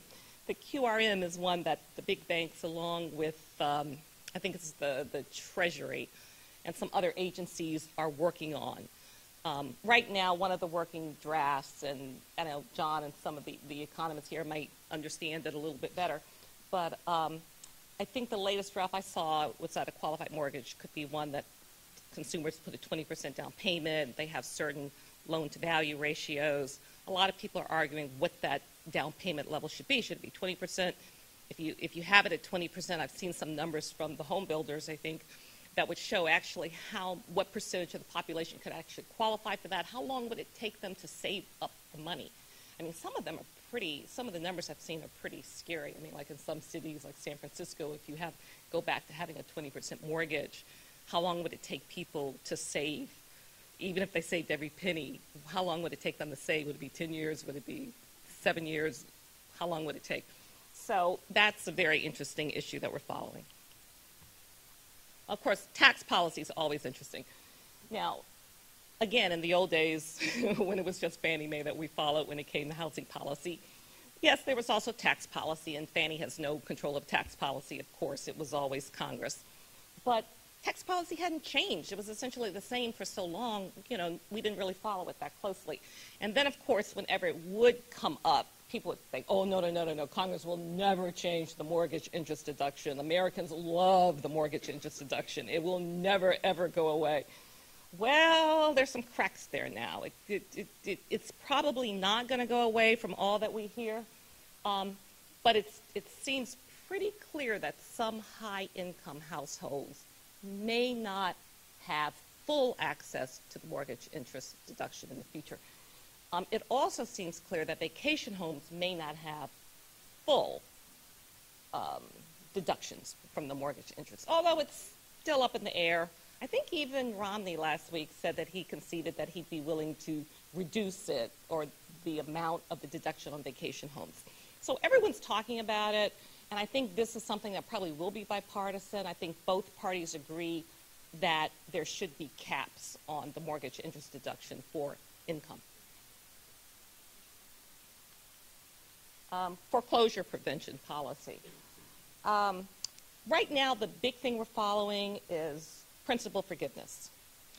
The Treasury Department and the Federal Reserve have been on the regulator, Fannie Mae and Freddie Mac, like you would not believe, trying to push him to allow Fannie Mae and Freddie Mac to reduce the principal of mortgages of people they feel could be in trouble.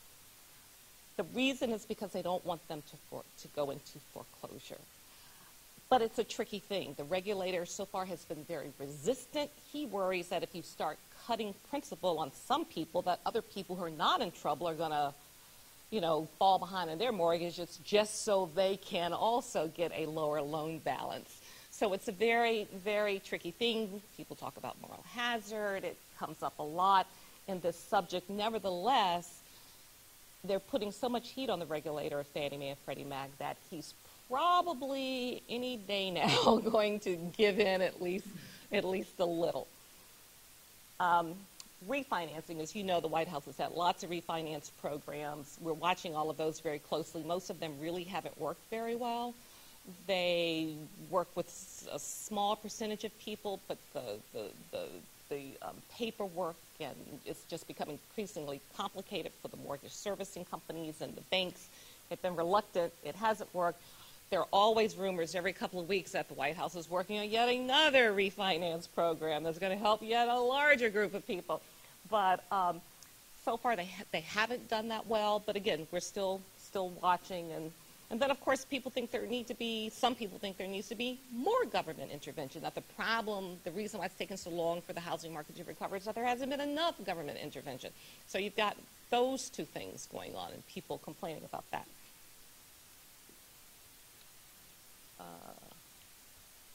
And then, of course, there's a foreclosure inventory. You've already heard a lot about that from the other speakers. All I'll say on that subject is that the foreclosure processing, how should foreclosures be processed? And do you actually need paper? I mean, we think it's very interesting. I mean, a lot of the stories you read are sort of anecdotal. You know, they kind of talk about how, you know, the bank doesn't really own the mortgage of this person who they're trying to foreclose upon, and who really owns the mortgage, and who owns the paper, and blah, blah, blah, blah, blah. What we find interesting is that when you step back a minute, what you really see is that there's a part of the banking industry that's trying to go into the technology, that's trying to bring more technology, but the technology is running up against problems in the legal department. So you've got, you know, judges that want to see things on paper. I mean, that's how it's always been done, and that's what they want to see. And you've got this mortgage industry that's been trying to bring in new technology and go beyond that, and so somehow the courts don't like that. So we're watching that pretty closely. Ariota Reynolds, other speakers have already talked about that, so I won't talk about that too much. Judicial versus non-judicial. This is a very interesting subject that we're watching a lot too. You've seen a couple of charts already that showing which states have the highest problems with foreclosures.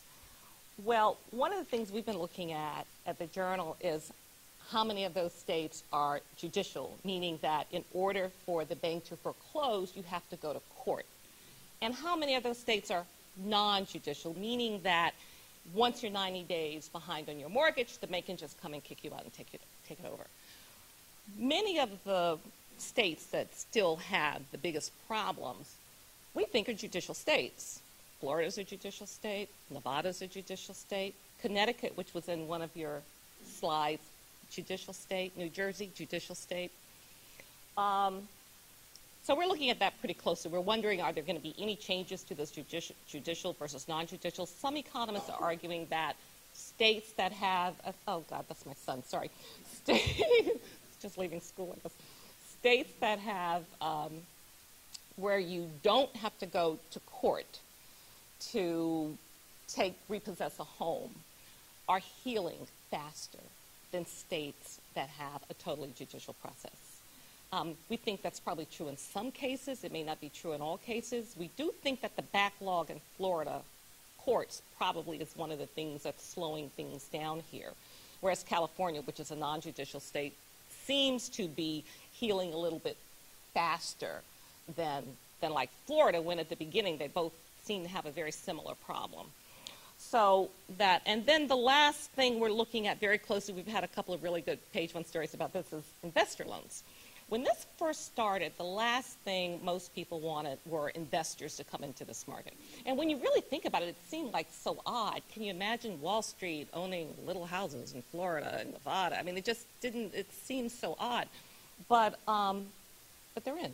They've decided that there's money, big money is going after little money. And we think that's kind of funny, but also just sort of interesting. The question is, will it actually help the market?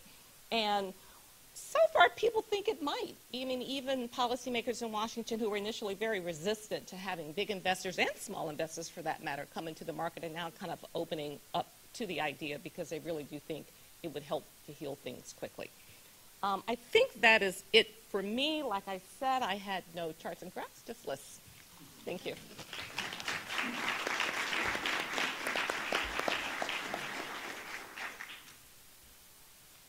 So, Connie, just so we're clear on this, the government got us into this, and more government's going to get us out. Is that?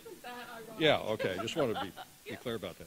You know, it's interesting, that whole judicial, non-judicial issue, because the first story I saw was out of Cuyahoga County, Ohio, which is Cleveland. It's a judicial state.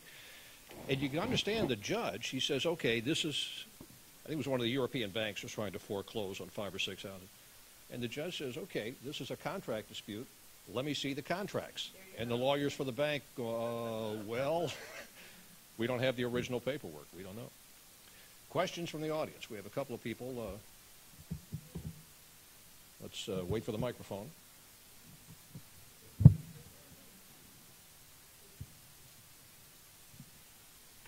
It's interesting, Constance was the first really one to address the Fannie Mae ownership through the government. I mean, and that affordability ratio isn't, you know, if the Fed keeps dumping money into, or the Treasury, into Fannie, Freddie, Mac, I mean, aren't they subsidizing that rate at 5% or whatever it was on the, I mean, does that come into play if they change policy and go privatize, could mortgage rates go up a couple percent if that's the direction they go?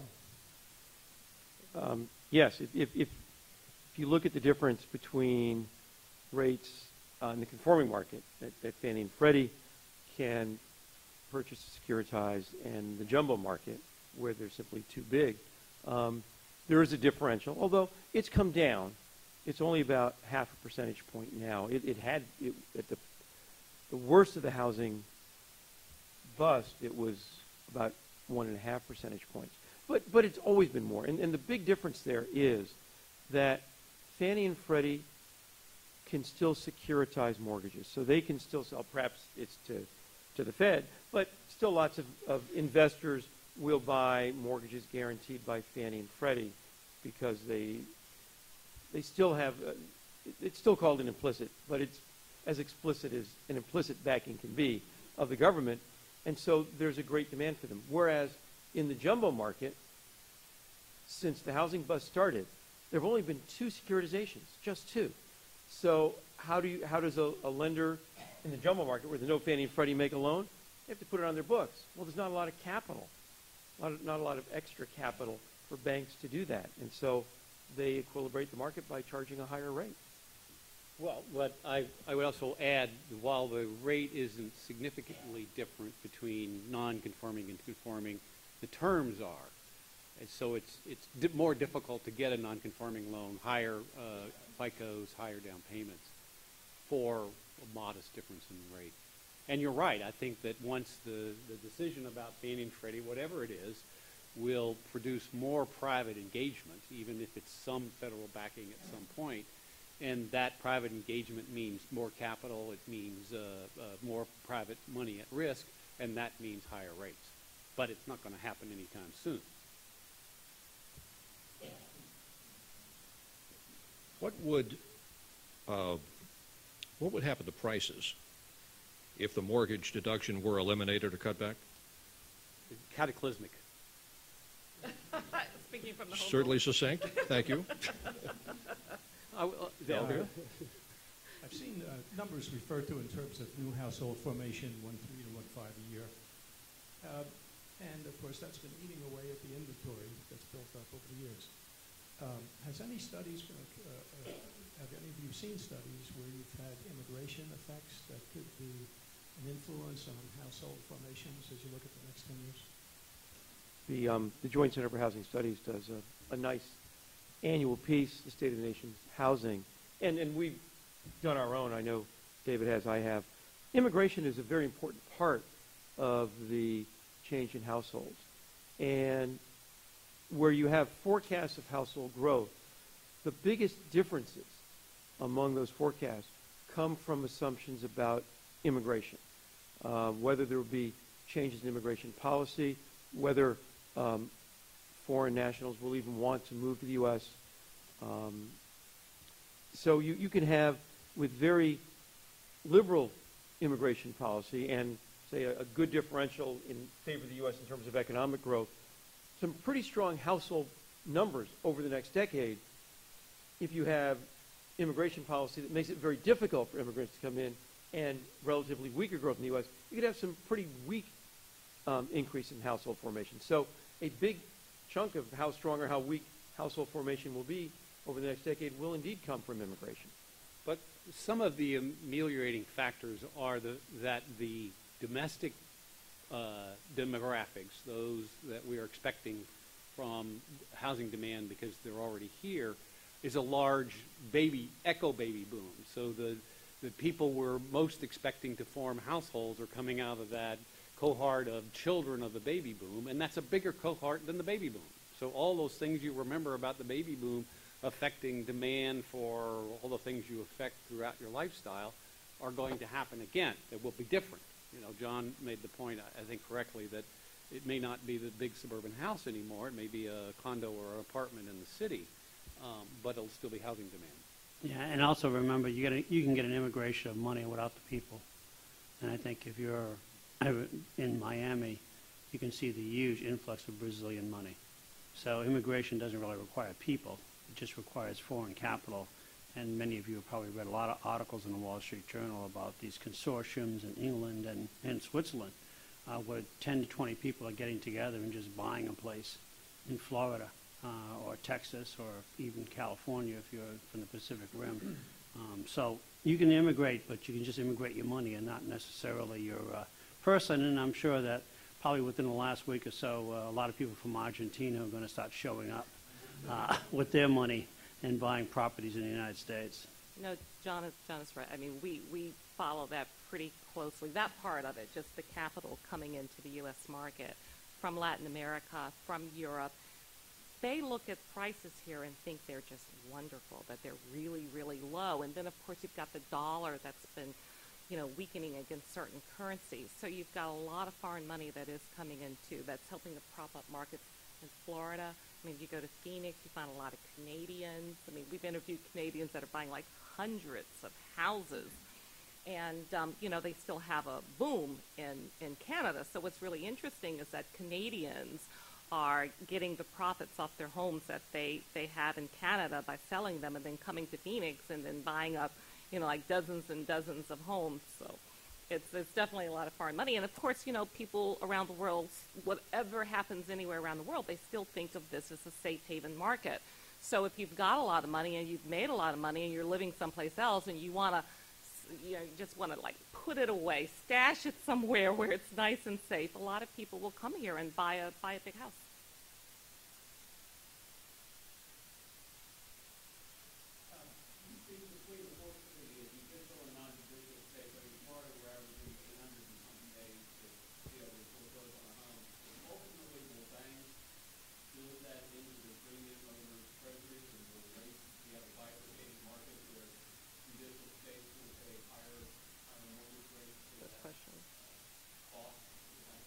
Yeah, in fact, the regulator of Fannie and Freddie is already considering differentiating the prices they'll pay for mortgages depending upon where they come from for that very reason. So they're definitely going to change.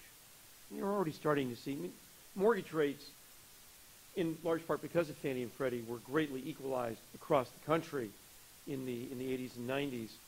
Never exactly equal, but you're already starting to see some differentials in rates, even in the conforming market, that are a little greater than they would have been 5, 10, or 20 years ago.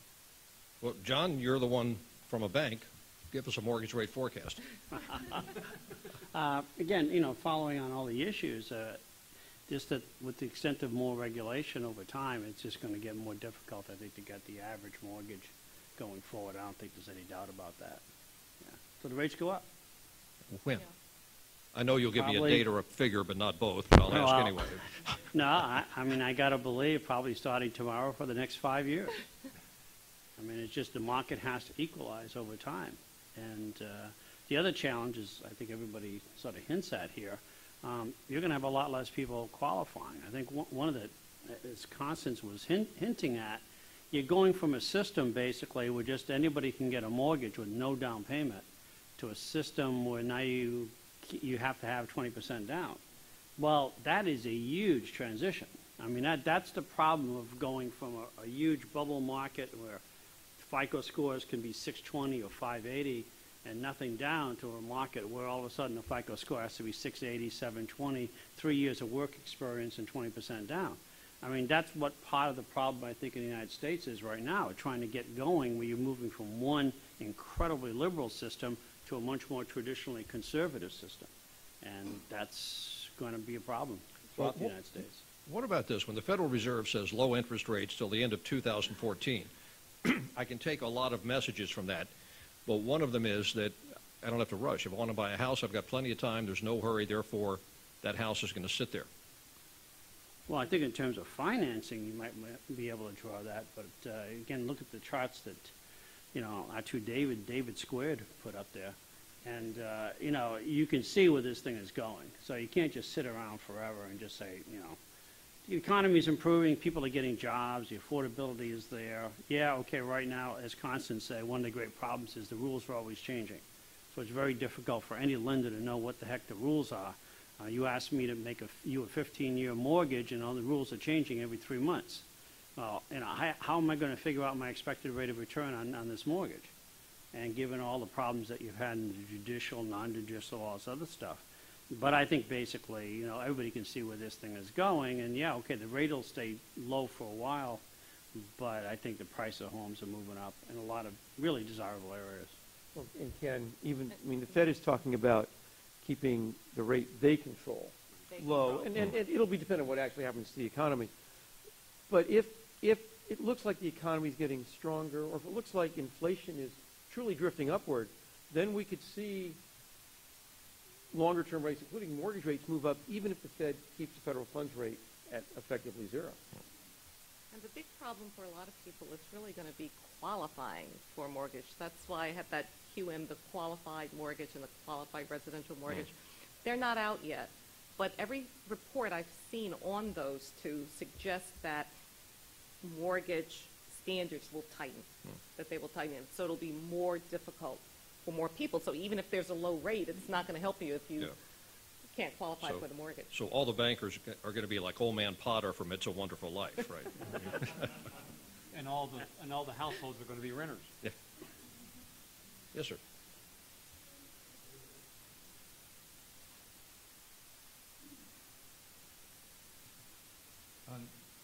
Not to be pessimistic, but when we have our next housing crisis, instead of the federal government giving out billions of dollars to banks and AIGs when all the mortgages go south, couldn't it be possible just to give the money directly to the homeowners and the business owners?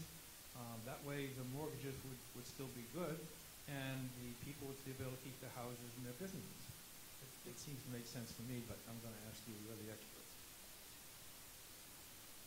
Well, again, you know, philosophically, I think you just have to, again, understand the money comes from someplace. This idea that the government just gives out money is ridiculous. It's either somebody today is going to print the money, the Fed, or some future taxpayer is going to pay the bill. There is no government. There is no government. All right? This idea that the government gives you money is ridiculous. The government gives you nothing. All right? It's some taxpayer either today, tomorrow, or sometime in the future that's going to pay that bill. So there's no free lunch here. So the idea, okay, you can give it to anybody you want. What are they going to do with it? And then is it worth giving money to anybody relative to the taxes? I mean, they got to believe, when you look at the demonstrations in Greece, what are you essentially seeing? You're seeing a whole bunch of much younger people, and you saw the same thing in Spain, demonstrating like crazy because they realize that all the money the government wasted on their civil employees for the last 40 years are now going to be paid by taxes on the young people. And I understand why those young people are mad as hell. I'm amazed in America, the 20 and 30-year-olds put up with the nonsense that they have to put up with. I mean, you know, the future implied tax liabilities of all this debt, you got to be kidding me. And if you're between 22 and 32 or 35, you ought to be mad as hell. You ought to be out in the street demonstrating. So the government doesn't give anything to anybody. It's some taxpayer that has to pay the bill. Yeah, one more. You talked about the judicial, non-judicial distinction. Does the recourse, non-recourse distinction end up meaning anything? In California, people are somehow convinced the non-recourse nature of the mortgage rules led people to default in large numbers, but did they also default in large numbers in non-recourse states? Or recourse states, I mean. You mean in recourse states? I haven't looked at non-recourse and recourse. I'm not We've sure. got a couple of stories about how we looked at how banks in certain states can go after you default. They can go back and pull your assets, but I don't know about recourse, non-recourse. Well, I want to thank our panel, every one of which. Oh, I think there was one more. Oh, we did one more. Okay. Even when I was doing this, it was a reference to student loans. I haven't really read or seen or heard anything about the administration of student loans, how it was administered, what the money grew to that was expended on food programs and other expenses. And yet, we're referencing that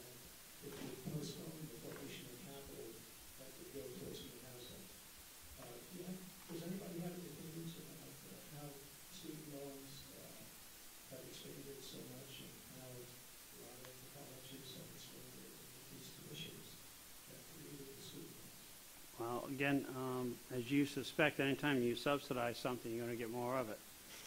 To the extent, and my impression is that a lot of the student loan programs were not supervised at all.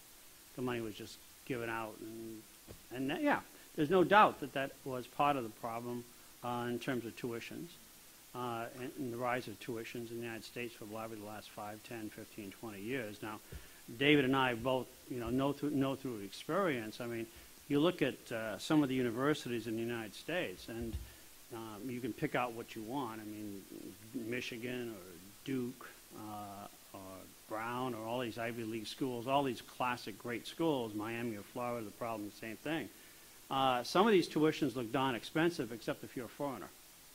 And if you've got a son or a daughter who can get into some of these colleges from abroad, and they want an American education, they want to really learn global English, they're going to send that kid there. And they have a lot of rich people all over the world who are more than happy to send the kids here. That's true. So my impression in terms of reading again, a lot of the student loan stuff, no, there wasn't a lot of supervision. A lot of kids did get loans. And as I say as an economist, a lot of students going through college right now, finishing college, and again, part of the frustration you saw with participation rates and unemployment about education, didn't think of their college as an investment. It was simply an expense. And so they never thought about the expected rate of return. So you hear all these horror stories about kids graduating from college with $60,000, $80,000 of loans and going out there and working, part-time at a fast food restaurant.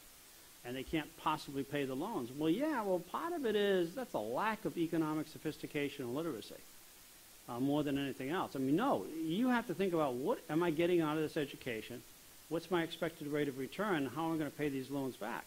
So I think there's a huge lack of supervision on the student loan program. Yes, they probably did have an impact on tuition. I think the global demand for U.S. education is pretty significant in terms of driving up the price.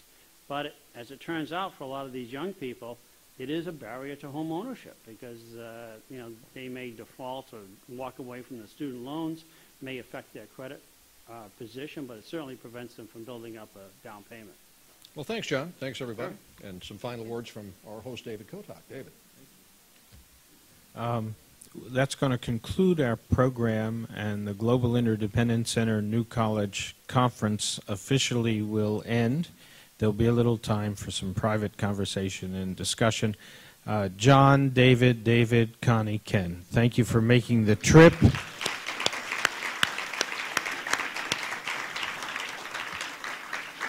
We are adjourned. Thank you.